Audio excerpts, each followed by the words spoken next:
লিফলেটে কিন্তু আমার নাম্বার আছে। আপনারা কি দয়া করে লিফলেটটা দেখাবেন আমাকে? দেখান তো একবার লিফলেটটা, সবাই হাত করে দেখান। আলহামদুলিল্লাহ, আলহামদুলিল্লাহ। এটা আপনারা যত্নে রাখবেন, এটা যত্নে রাখবেন। এর কারণটা হচ্ছে আমি আপনাকে বলি, এখানে তো আপনারা রেগুলার শুক্রবার নামাজে যান না?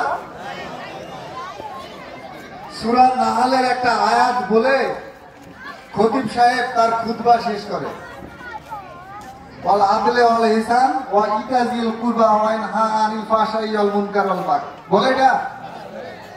এটার মানে দেওয়া আছে। আল্লাহ আমাদেরকে 3টা আদেশ এবং 3টা নিষেধ করে, এই অনুবাদটা এখানে দেওয়া আছে।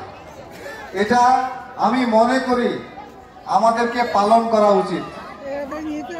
সেই জন্যই আমি আমার এই ব্যক্তিগত লিফলেটে আমি এই আয়াতটার বাংলা অনুবাদ করছি। এমন কোন মসজিদ নাই, এমন কোন শুক্রবার নাই যেখানে এই আয়াতটা ইমাম সাহেব পড়ে না। আমি সেটার বাংলা অনুবাদ করছি যাতে আপনারা অনুধাবন করতে পারেন যে আল্লাহ আমাদেরকে কি শিক্ষা গ্রহণ করতে বলছে। আপনারা আমার জন্য দোয়া করবেন। আমি আপনাদেরকে বিরক্ত করলাম এই শীতের রাতে, আপনারা অনেকে ওখানে দাঁড়ায় আছেন। আমি আপনাদের পাশে থাকতে চাই, ভোট চাবো না। আপনারা কি আমার পাশে থাকবেন? আমার কোনো কথায় কি আপনারা কষ্ট পাইছেন? যদি আমি আবারও বলতেছি, আল্লাহ যদি আমাকে রিজিকের নমিনেশন লিখে রাখে, আমি আপনাদের কাছে ভোট চাবো না। আমি আপনাদের কাছে আপনাদের ভালোবাসা এবং নৈকট্য চাই।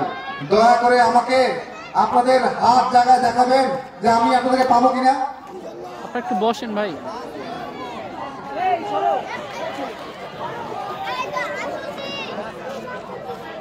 এই পাত্রাপাড়া গ্রামটা আমার, এই ইউনিয়নটা আমার। আমি আপনাদের মধ্যে থাকতে চাই। সবাইকে ধন্যবাদ, সবাইকে অসংখ্য ধন্যবাদ, সবাইকে অসংখ্য ধন্যবাদ। এখন নুরু ভাই বক্তব্য দেবে এবং আমি এখানে আরো 1 ঘন্টা